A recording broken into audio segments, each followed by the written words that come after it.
এই মহারানা কাকে বলে একবার দেখে। আজকে আমরা গর্ব করে আমরা জোর করে বলি আজকে বিবির মহারানা কত করবে বলে করে দাও 40,000 বলে কি বলে না বলে কেন 40,000 বলে পরে দিয়ে দিবনি। বাবা যদি পরে দেওয়ায় যদি আমাদের জন্য হইতো আজকে এমনও বিবি আছে মহারানা দিব বলেছে স্বামী বিবিরা মহারানা হাতে পাইনি। আরে বাপজিরা আজকে ওই বিবির কাছে যদি মহারানা মাপ চায় না না ওই বিবিরা কাল কিয়ামতের দিনে তোমার কাছে মহারানা চাইবে। আরে বাবা আজকে মহারানার গুরুত্ব কত একবার দেখে।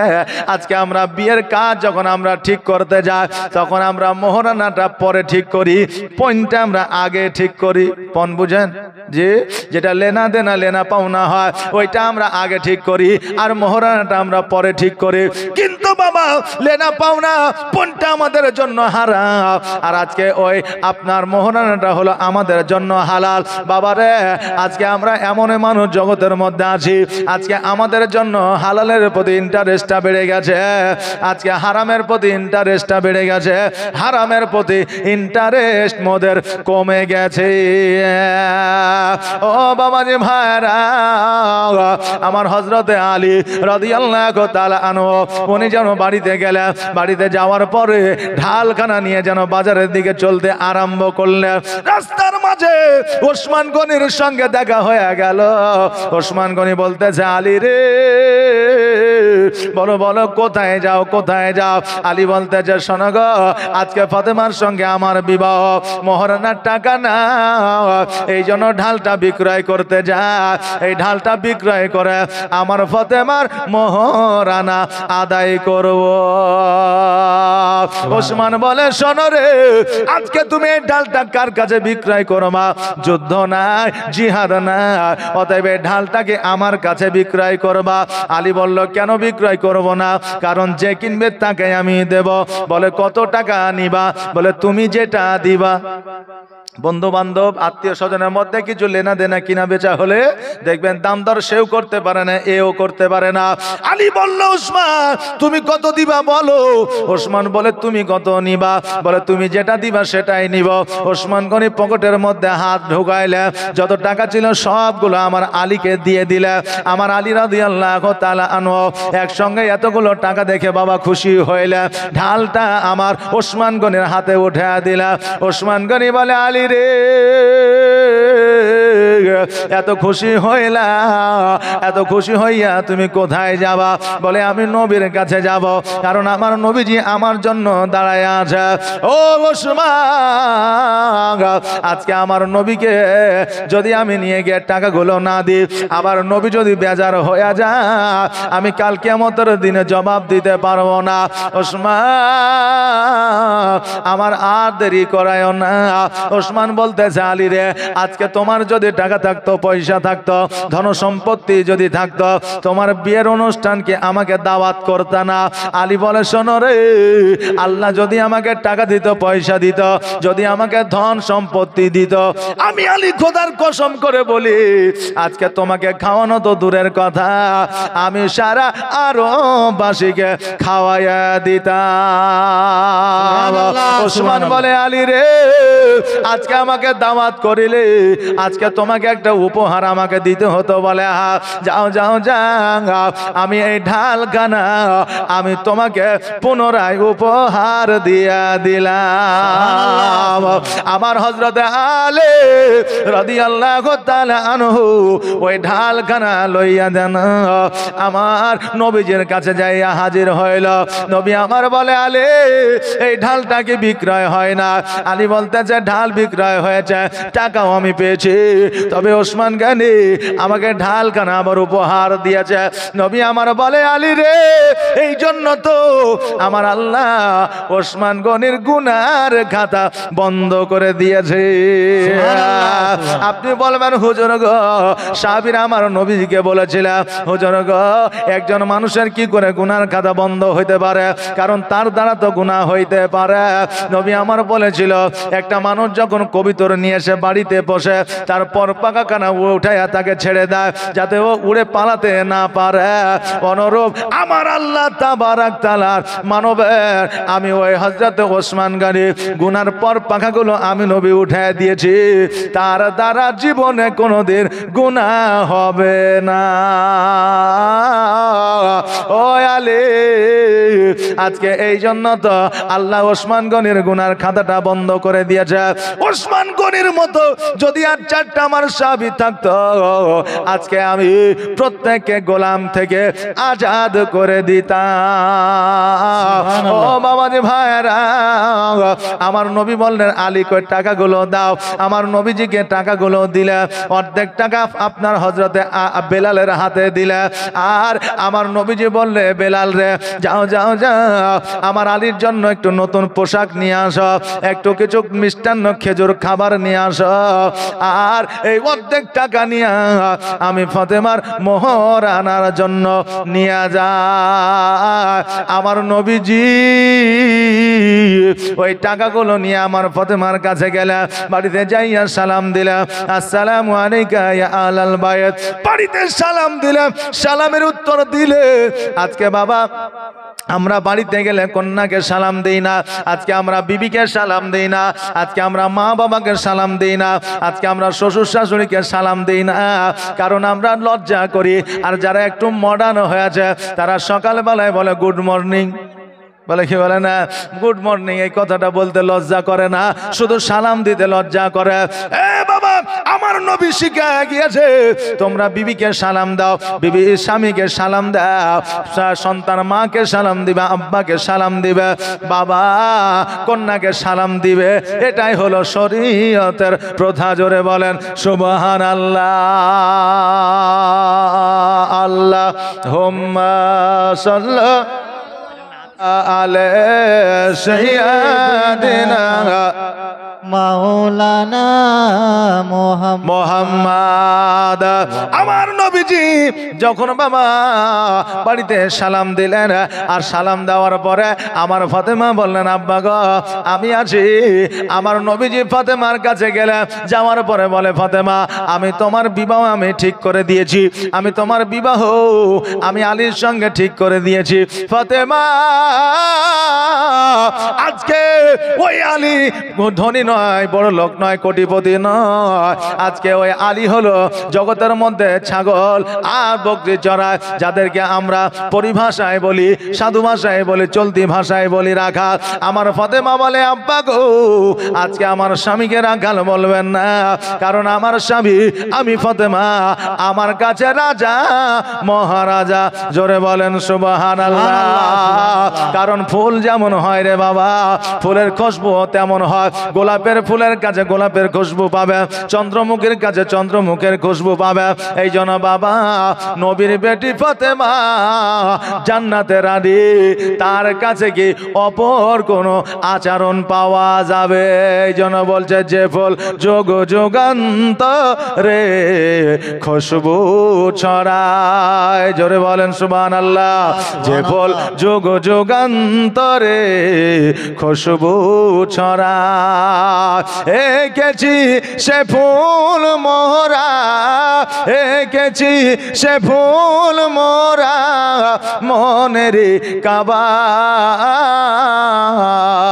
যে ফুল যোগ যুগান্তরে খুশবু ছড়ায়। হাবিবে খোদা তিনি নবী কামলে ওয়ালা, তার ওই ছোঁয়াতে আজ দুনিয়া উজালা। তার প্রেমে পাগল আমি, তার প্রেমে পাগল আমি, কেঁদে যে বেড়াই। যে ফুল যোগ যুগান্তরে খুশবু ছড়ায়। যার না নাত পেশ করে খোদা তাআলা। কবি আর কবি গাথে শত সুরের মালা, তারি বিরহে দু চোখ, তারি বিরহে দু চোখ অসুর ঝরায়, যে ফুল যুগ যুগান্তরে খুশবু ছড়ায়। এঁকেছি সে ফুল মোরা, এঁকেছি সে ফুল মোরা মনেরই কাবায়, যে ফুল যুগ যুগান্তরে খুশবু ছড়ায়। আল্লাহুম্মা সাল্লি সাইয়্যিদিনা মাওলানা মুহাম্মদ ওয়া আলা আলি সাইয়্যিদিনা মাওলানা মুহাম্মদ। আমার ফাতেমা বললেন, নবী গো, আজকে আমার জন্য আপনি যেমনই বর খুঁজেছেন, যেমন জামাই খুঁজেছেন, আমি ফাতেমা আমি তাতে রাজি গো। আমার নবীজিকে যখন এই কথা আমার ফাতেমা বললে, আমার নবীজি বড় খুশি হয়ে গেল। আমার নবীজি এই দিকে মসজিদে আসিয়া আমার হযরতে আলীকে মসজিদে বসাইলে, ওমরে ফারুক রাদিয়াল্লাহু তাআলা আনহুকে ডাক দিলা, ওসমান গনিকে ডাকলে, হযরতে আবু বকর সিদ্দিককে ডাকলে। ডাকার পরে হযরতে ওমরে ফারুককে যেন উকিল বানাইলে, ওসমান গনি আর আবু বকরকে যেন সাক্ষী বানাইলেন, আর আমার নবীজি ওই মসজিদে বসিয়া আপনার বিবাহ পড়াইলেন। জোরে বলেন সুবহানাল্লাহ। আজকে বাবাজি ভাইরা, আমাদের যুবক ভাইরা যখন বিবাহ করতে আসবে বা যাইবে, মসজিদে বিবাহ পড়াটা হলো আমার নবীর সুন্নাত। বেরাদার, আজকে আমরা বিবাহে যদি কোনো সিন্নি বা কোনো খাবার নিয়ে যায়, সেটা আমাদের জন্য বলে এটা শিরক ও বেদাত। কিন্তু আমার নবীজি ফাতেমার বিবাহ দিয়েছেন আলীর সঙ্গে, আমার নবী নিজে মধু আর খেজুর খাইয়েছেন। জোরে বলেন সুবহানাল্লাহ।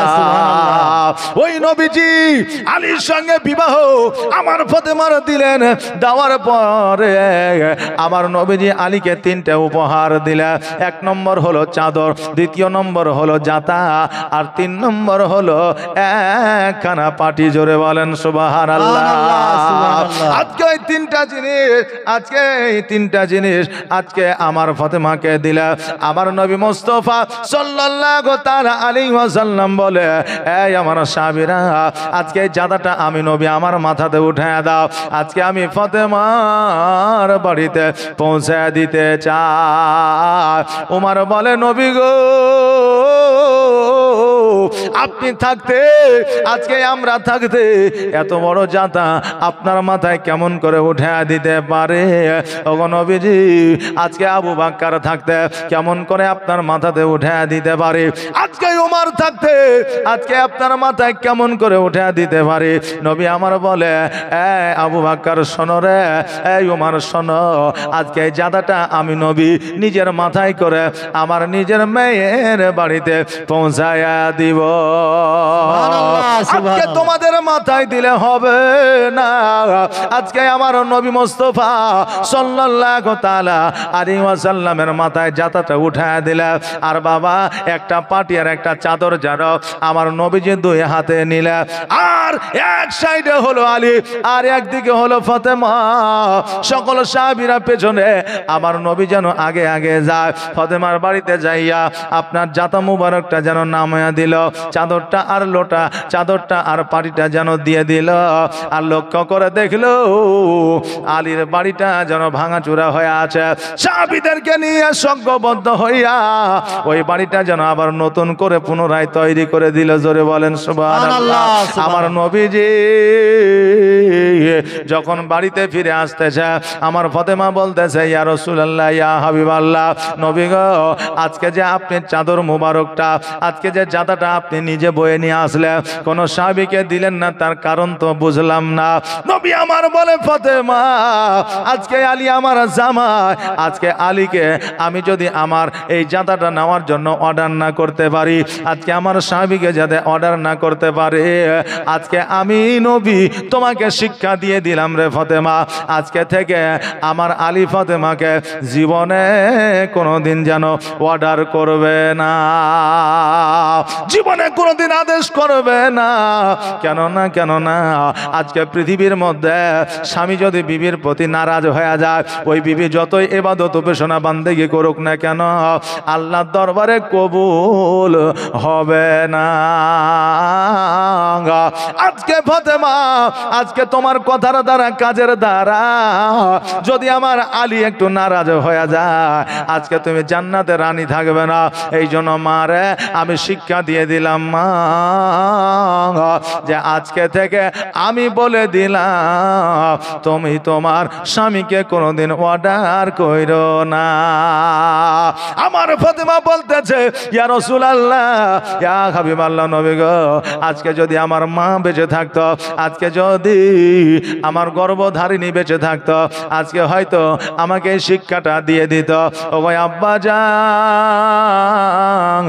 আজকে আমার মায়ের কথা বড় মনে পড়ে, তোমার স্মৃতি আজ বারে বারে কেন যে পড়ছে মনে, তোমার মায়াবী মুখটা মাগো গো ভাসছে শুধু দুনয়নে, ভাসছে শুধু দুনয়নে, তোমার স্মৃতি আজ বারে বারে কেন যে পড়ছে মনে, তোমার মায়াবী মুখটা মাগো ভাসছে শুধু দুনয়নে, ভাসছে শুধু দুনয়নে। মা ও মা, ফিরে কি আর আসবে না,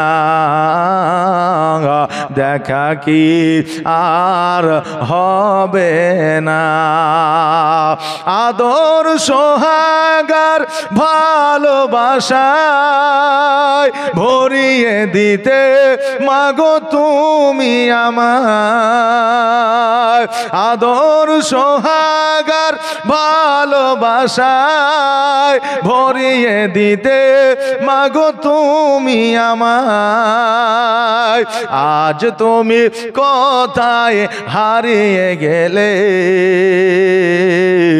আজ তুমি কোথায় হারিয়ে গেলে, একবার কি আমায় পড়ে না মনে, তোমার স্মৃতি আজ বারে বারে কেন যে পড়ছে মনে, তোমার মায়াবী মুখটা মাগো গো ভাসছে শুধু দুনয়নে, ভাসছে শুধু দুনয়নে। আল্লাহুম্মা সাল্লি সাইয়্যিদিনা মাওলানা মুহাম্মদ ওয়া আলা আলি সাইয়্যিদিনা মাওলানা। বাবাজি ভাইরা, আমার নবী মুস্তাফা সাল্লাল্লাহু তাআলা আলাইহি ওয়াসাল্লাম জগতের মধ্যে আমাদের কেমন শিক্ষা দিয়ে গেছেন একবার দেখা। আজকে আমার নবীজি বললেন, ফাতেমা তুমি জীবনে কোনোদিন আমার আলী তোমার স্বামীকে তুমি কোনোদিন অর্ডার করিও না। কেননা যে সন্তানের আপনার বাপ মায়ের পায়ের তলে সন্তানের জান্নাত, আর মায়ের আপনার স্ত্রীদের জান্নাত হলো স্বামীর পায়ের তলে। বেরাদার, তো একজন মৌলানা সাহেব বলেছিল যে স্বামীর পায়ের তলে বিবিদের জান্নাত। অমনি একজন বিবি যায় বুঝলেন স্বামীর পায়ের তল খুঁড়তে আরম্ভ করেছে। এখন স্বামী বলতেছে হ্যাঁ গ্রামে জালসা হয়েছে আর আমার পায়ের তল খুঁড়ছে, কারণটা কি? এখন স্ত্রী বলছে তুমি শুয়ে আছো, তুমি চুপ করে শুয়ে থাকো। এখন স্বামী দেখছে তাই তো লক্ষ্মী ভান্ডারের মালিকও তুই, স্বাস্থ্যসাথীর মালিকও তুই, রেশন কার্ডের মালিকও তুই, আধার কার্ডেও মালিক তুই, তা আমি আর কি বলবো, চুপ করে শুয়ে থাকলাম। এখন এক মাজা পর্যন্ত খুঁড়েছে, খুঁড়ে চুপ করে বসে আছে। বলে কি হয়েছে? বলে এলে গেছি। তো কেন খুঁড়ছি এটা তো বল। তো বলে মৌলভী সাহেব বললো যে স্বামীর পায়ের তলে জান্নাত, তাই আমি আজকে খুঁড়ে দেখতেছি যে যতক্ষণ পর্যন্ত জান্নাত না দেখবো ততক্ষণ পর্যন্ত আজকে খুঁড়া বন্ধ করব না। তা এখন স্বামী বলছে খেপি কোথাকার, খুঁড়ে কি আর জান্নাত পাওয়া যাবে?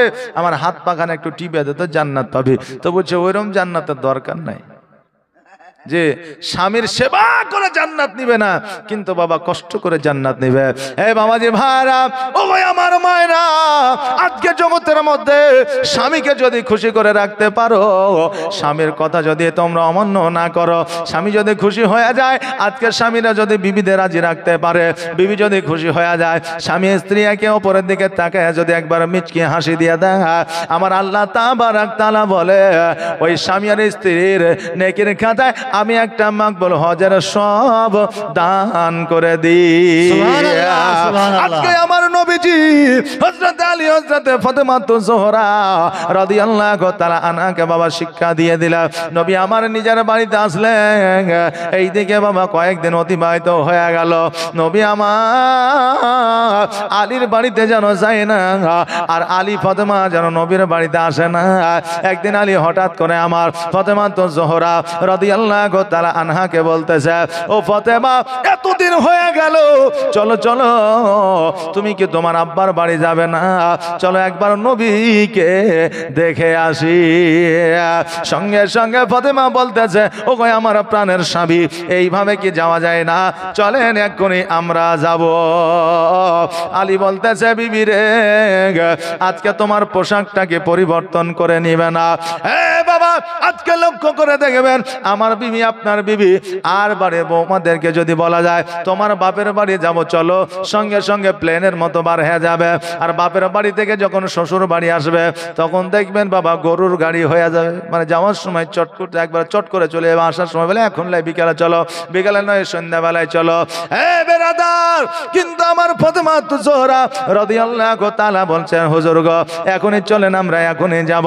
আমার ফাতেমা বললেন, আমার আলী বললেন, ফাতেমা তোমার পোশাকটাকে পাল্টে নিবে না, তোমার পোশাকটাকে পরিবর্তন করে নিবে না? ফাতেমা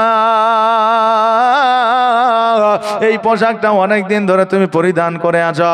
এখন আমার ফাতেমা বলতেছে, আল্লাহ গো আমার স্বামীকে যদি আমি বলি একটাই তো পোশাক আর দ্বিতীয় পোশাক না, আমার স্বামী হয়তো দুঃখ পাবে, আমার স্বামী হয়তো কষ্ট পাবে, আমার স্বামী হয়তো ব্যথা বেদনা পাবে। আল্লাহ আমার স্বামী হয়তো ভাববে আমি এমনই একজন পুরুষ যে আমার বিবিকে একটা কাপড় কিনে দিতে পারি না। ও ভাই আল্লাহ আমার স্বামীকে আমি কষ্ট দেব না, ব্যথা বেদনা দেব না, যন্ত্রণা দেব না। এই জন্য আমার ফাতেমা বলতেছে, স্বামী গো আমাকে এই পোশাকে কি ভালো লাগে না? আলী চিন্তা করে, আল্লাহ গো আমি যদি এখন বলে দিই আমার ফাতেমাকে এই পোশাকটাই ভালো লাগে না, আমার ফাতেমা কষ্ট পেয়ে যাবে, দুঃখ ব্যথা বেদনা পেয়ে যাবে, আল্লাহ আমি আলী ফাতেমাকে কষ্ট দেব না। এই জন্য আমার আলী বলতেছে, ফাতেমা আজকে তোমাকে এই পোশাকে তো সুন্দর লাগছে, দেখে মনে হচ্ছে জান্নাতে রানী দাঁড়িয়ে আছে। জোরে বলেন সুবহানাল্লাহ। একজন বিবি স্বামীকে কষ্ট দিল না, আর স্বামী বিবিকে কষ্ট দিল না, এটাই তো ছিল বাবা সংসার। আজকে এত অভাব অনটনের মধ্য দিয়া আজকে আমার আলী বন জঙ্গলের মধ্যে কাঠ কাটতে গিয়েছে রে বাবা, কিন্তু অভাব এত তবুও আমার ফাতেমাকে কোনোদিন জঙ্গলে নিয়ে যায় না। গেছে বাবা, নিয়ে যায় না। কেউ প্রমাণ করে দিতে পারবে না, কেউ আপনার কোন ইতিহাসের পাতায় লেখা দেখাতে পারবে না বাবা রে। আর আজকে আমরা মুসলমান ঘরের সন্তান, আজকে আমি মাঠে গিয়েছি, আমার বিবি কন্যাকে বলতে যে খাবারটা নিয়ে আসবে। আজকে আমরা বাজারে হাটে গিয়ে জিনিসপত্র বিক্রি করছি, আজকে দোকানে আমার বিবিকে, সন্তানকে আর কন্যাকে পাঠিয়ে দি। আরে বাবা, আজকে কন্যা সন্তানের, আজকে মেয়েদের রোজগারে যদি বরকত থাকতো, আজকে আমার আলী ফাতেমাকে সঙ্গে করে নিয়ে যেত। এত অভাব থাকার কারণেও আমার ফাতেমাকে কোনোদিন আপনার কাট কাটতে নিয়ে যায় না, বন জঙ্গলে নিয়ে যায় না। আরে বাবা, আমরা মুসলমান, আজকে এই পথগুলো আমরা অবলম্বন করব, এই পথগুলোকে আমরা ফলো করব, যাতে আমরা এই পথগুলো দেখিয়া, জীবনীগুলো শুনিয়া আমাদের জীবনকে যেন পরিবর্তন করতে পারি। আজকে বেড়াদা আমার ফাতেমা বললেন, স্বামী গো, আজকে তবে চলেন এইভাবে আমার নবীর কাছে যাব। এবার হযরতে আলী আর ফাতেমা দুইজনে যেন আমার নবীর দিকে যেন নবীর বাড়ির দিকে আগাতে লাগলে। আস্তে আস্তে আমার ফাতেমাকে বলল, ও ফাতেমা, যাও যাও, তুমি নবীর ঘরে যাও, আমি একবার আমার নবীজির জন্য কিছু মিষ্টান্ন খাবার নিয়ে আসি। এইদিকে বাবা রে, আমার আলী মিষ্টান্ন খাবার নেওয়ার জন্য গেল। আমার ফাতেমা দরওয়াজার সম্মুখে দাঁড়ায় আছে, বাড়ি থেকে যেন আওয়াজ দেয়, ও কই আব্বা যান, আমি ফাতেমা এসে হাজির হয়েছি, দরওয়াজাটা একবার খুলে দেয়। নবী আমার বলতেছে, ফাতেমা, আজকে তোমার আওয়াজ শোনা যায়, কিন্তু আমার আলীর আওয়াজ কেন পাওয়া যায় না? ফাতেমা বলতেছে, ইয়া রাসূলুল্লাহ, ইয়া হাবিবাল্লাহ, নবী গো, আজকে আপনার জামাই আজকে বাজারে গিয়েছে আপনার জন্য কিছু মিষ্টান্ন খাবার আনার জন্য। নবী আমার বললে, ফাতেমা, আমার জামাই তোমার সঙ্গে যখন আসবে, আজকে আমার বাড়িতে এলাও আছে, যদি নাই আসে আমার বাড়িতে এলাও না। বাবারে, আজকে যদি আমাদের কন্যার সঙ্গে, যদি আমাদের জামাইকেও আমরা ছেলের মতো ডাকতাম, তবে আমাদের জামাইরা কত খুশি না হইতো। আজকে বেরাদার, আজকে শ্বশুর যদি জামাইকে দেখে একে অপরের সঙ্গে কথা হয় না, বার্তা হয় না, শ্বশুর বাবা দূরে দূরে থাকে, জামাইও দূরে দূরে থাকে, কিন্তু শ্বশুরের সঙ্গে গল্প করা, কথাবার্তা বলা, এটা হলো আমার নবীর সুন্নাত। জোরে বলেন সুবহানাল্লাহ।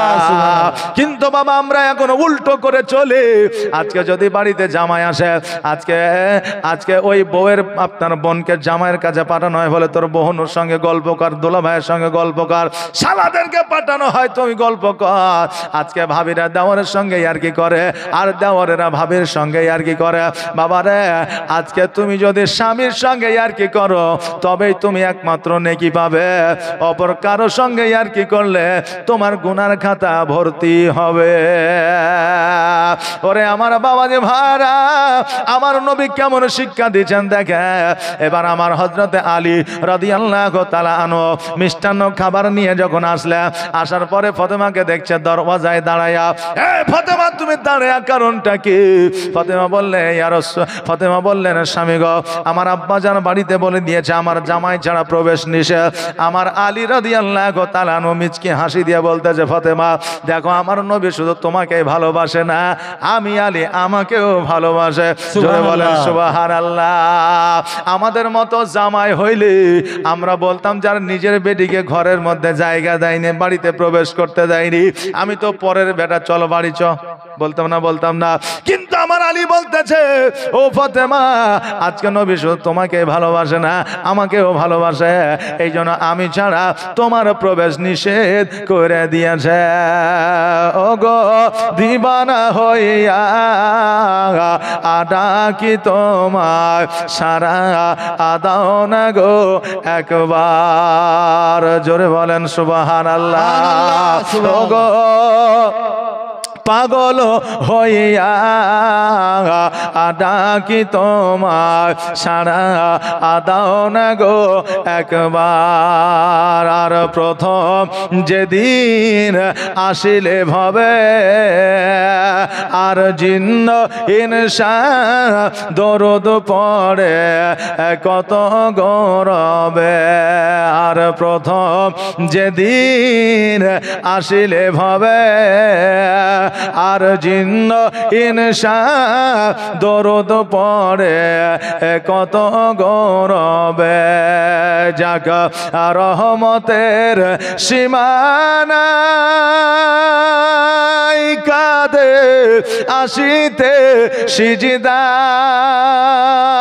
ওগো গুনাহগার উম্মাহ আছে আমার কেমন হবে পার ওগো দিবানা হইয়া ডাকি তোমায় সারা আদাও না গো একবার ওগো পাগল হইয়া ডাকি তোমায় সারা আদাও না গো একবার আর তোমার নূরে এ জগৎ নূরানি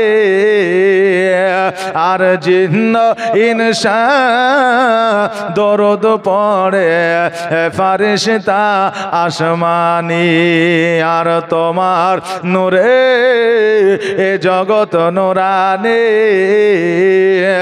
আর জিন্ন ইনসা দরদ পড়ে ফারিস্তা আসমানি যাক রহমতের সীমানা কাঁদে আসিতে সিজদা ওগো গুনাহগার উম্মাহ আছে আমার কেমন হবে পার ওগো দিবানা হইয়া ডাকি তোমার